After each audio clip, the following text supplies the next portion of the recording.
আমি শ্রদ্ধার সাথে তাকে স্মরণ করি। জনাব আব্দুল মঈন সাহেব আছে তো, মঈন ভাই এখানে, ওনার পিতা হাজী আবুল হাসেম সাহেব, উনি এমএলএ ছিলেন। 1970 নির্বাচনে উনি মানিকারচর হাই স্কুল মাঠে বিশেষ অতিথি হিসাবে জনসভায় উপস্থিত ছিলেন। সেই জনসভার প্রধান অতিথি ছিলেন বাংলাদেশ আওয়ামী লীগের তৎকালীন শীর্ষস্থানীয় নেতা, পরবর্তীতে যিনি এদেশের রাষ্ট্রপতি হয়েছিলেন খন্দকার মোস্তাক আহমেদ। ওই নির্বাচনী জনসভায় আমি সপ্তম শ্রেণীর ছাত্রী ছিলাম, আমি সেখানে একটি বক্তব্য রেখেছিলাম। হাজী আবুল হাসেম সাহেব আমার বক্তব্যের পরে আমাকে কাঁধে তুলে নিয়েছিলেন এবং ওই জনসভায় আমাকে পুরস্কৃত করেছিলেন। আজকে আমার এই অবস্থানে আসার পিছনে হাজী আবুল হাসেম সাহেবের যে উৎসাহ, অনুপ্রেরণা, সেটা আমি কৃতজ্ঞতার সাথে স্মরণ করি। এখনো এই শিক্ষাকে সর্বাগ্রে অগ্রাধিকার দিয়েছিলেন। আজকে এই হাসেমিয়া স্কুল, এখানে আমার যিনি ঘোষণায় ছিলেন আমাদের আজকের অনুষ্ঠানের, উনি ঘোষণায় বলেছেন, একজন প্রাক্তন ছাত্রের নামের আগে ঘোষণায় বলেছেন কাশীপুর বিশ্ববিদ্যালয়ের স্মৃতিচারণ করবেন মিস্টার অমুক। বলেই যখন ফেলেছে কাশীপুর বিশ্ববিদ্যালয় না হোক, কলেজ তো অন্তত করা যায় এলাকায় একটি।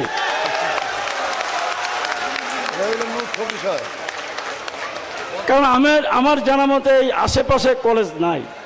এখানে যদি একটি কলেজ হয় তাহলে এলাকার ছাত্রছাত্রীরা, আর এত ধনাঢ্য ব্যক্তিদের জায়গা এখানে বাসস্থান, এবং সমাজের খুব উঁচু লেভেলে যাদের পদার্পণ, প্রশাসনের উচ্চ স্তরে যাদের অবস্থান, অনেক ডাক্তার আছেন, ইঞ্জিনিয়ার আছেন।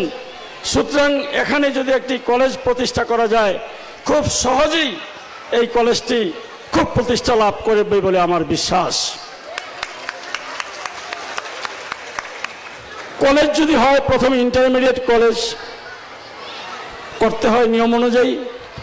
ইন্টারমিডিয়েট কলেজ করার পরে অটোমেটিক্যালি এটা আবার চাহিদা অনুযায়ী এটা ডিগ্রি কলেজে উন্নীত হবে। ডিগ্রি কলেজ হলে এখানে অনার্স মাস্টার্স ডিগ্রি অনুমতি পাওয়া যাবে। সুতরাং আপনাদের যে চাহিদা, সেই চাহিদার মূল ভিত্তি হলো এখানে একটি ইন্টারমিডিয়েট কলেজে আগে প্রতিষ্ঠা করা। তো সেই লক্ষ্যে আপনারা যদি কাজ করেন, যেহেতু এই ক্ষেত্রে আমার পদচারণা, আপনারা যদি প্রাক্তন ছাত্ররা যদি উদ্যোগ নেন, এই এলাকার জনগণ যদি উদ্যোগ নেন, আমার পক্ষ থেকে সব রকমের সহযোগিতা করব ইনশাআল্লাহ। শিক্ষা ছাড়া জাতীয় উন্নয়ন সম্ভব না, যে কথাটি একটু আগে আমি বললাম। এই এলাকাকে যদি উন্নতি করতে হয় তাহলে শিক্ষাকেই প্রাধান্য দিতে হবে। শিক্ষিত ব্যক্তিদের দ্বারা সমাজের যে আজকে যে সামাজিক অবক্ষয়, এই অবক্ষয়ের কারণটা কি? কারণ হলো আমাদের যুব সমাজ বিভিন্ন রকমের যে অসামাজিক কার্যকলাপে তারা আসক্ত হয়ে যায়, তারা মাদকে আসক্ত হয়ে যায়। কিন্তু যখন আপনার একটা শিক্ষিত লোক, তখন সে চিন্তা করে যে আমি যদি এই কাজটি করি, সেটা আমার জন্য, আমার পরিবারের জন্য, আমার এলাকার জন্য, সমাজের জন্য কতটুকু ক্ষতি হবে। কিন্তু যারা এই শিক্ষায় শিক্ষিত না, তারা কিন্তু চিন্তা করে না। তারা মনে করে যে আমার যেটা ভালো লাগে আমি সেটাই করব। সুতরাং আমরা সকলে মিলে আজকে এই প্রতিশ্রুতি নিব যে এলাকাকে আমরা একটা শিক্ষার জোন হিসাবে প্রতিষ্ঠা করব। আমরা হোমনাকে, হোমনা এবং মেঘনা হবে শিক্ষার জোন। সবাই অনুসরণ করবে হোমনা এবং মেঘনাকে। যত রকমের কৃতিত্ব শিক্ষায় নিয়ে আসতে হয়, হোমনা মেঘনার শিক্ষার্থীরা নিয়ে আসবে এবং তাদেরকে সেভাবে আমরা গড়ে তুলব। সেভাবে গড়ে তোলার জন্য আমাদের কিছু পরিকল্পনা থাকবে এবং সেই পরিকল্পনাগুলি আমরা কিভাবে বাস্তবায়ন করব সেগুলির জন্য আমাদের সেল গঠন করা হবে, টিম গঠন করা হবে। সেই টিমের মাধ্যমে আমরা সেগুলিকে আমরা বাস্তবায়ন করব। এখানে আমার কাছে একটা স্লিপ আসছে, সেই স্লিপটি হলো, আজকে যেহেতু আমার এটা রাজনৈতিক দলের কোনো সভা না, এটা একেবারেই নিরপেক্ষ, কারণ এখানে যারা প্রাক্তন ছাত্র তারা বিভিন্ন দলের এবং মতের আছে, সেই জন্য আমি কোনো পলিটিক্যাল বক্তৃতার দিকেও যাচ্ছি না। এখানে এই যে আপনার যেমন একটা স্টেডিয়াম নির্মাণ করতে হবে, এটা পলিটিক্যাল একটা আপনার অবস্থান, এটা পলিটিক্যাল একটা সময়ের প্রয়োজন আছে, সেটা আমি এখন বলতে পারছি না।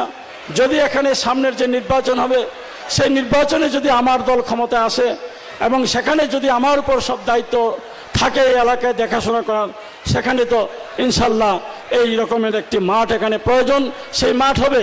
কারণ খেলাধুলা ছাড়া ছাত্রছাত্রীদের মনকে প্রফুল্ল রাখার জন্য এবং যেই কথাটি আমি বলেছি সামাজিক অবক্ষয় থেকে দূরে রাখার জন্য ছাত্রছাত্রীদেরকে খেলাধুলায় প্রতি নজর দিতে হবে। যদি তাদেরকে এই খেলাধুলার দিকে টেনে আনা যায় তাহলে অন্যদিকে তাদের মন ডাইভার্ট হবে না। সেই জন্য বিভিন্ন রকমের খেলাধুলা যাতে এখানে করা যায়, সেই আধুনিক আপনার একটি খেলার মাঠের প্রয়োজন এবং অন্যান্য সুযোগ সুবিধার প্রয়োজন, সেটা ইনশাল্লাহ আগামীতে কোনো একটি জনসভায় সেই বিষয়ে আপনাদের উদ্দেশ্যে আমি বক্তব্য রাখব। আজকে আমি এর বাইরে কোনো বক্তব্য দিতে চাই না। আর আমার একটি জনসভা আছে সেই চান্দিনাতে, বিশাল জনসভা, সেই জনসভায় আমরা চলে যাব। সেই জন্য আপনারা সেটা ক্ষমা সুন্দর দৃষ্টিতে দেখবেন। আপনাদের কাছ থেকে আমাদের বিদায় নিয়ে চলে যেতে হবে। আজকে যারা এই ধরনের একটি 50 বছরের যে পূর্তি উৎসব আয়োজন করেছে কাশীপুর, এই কাশীপুর হাশেমিয়া স্কুলের প্রাক্তন ছাত্রছাত্রীদেরকে অনুকরণ করবে হোমনার অন্যান্য স্কুলের প্রাক্তন ছাত্রছাত্রীরা এবং তাদেরকে অনুকরণ করবে মেঘনার প্রাক্তন ছাত্রছাত্রীরা এবং আপনারা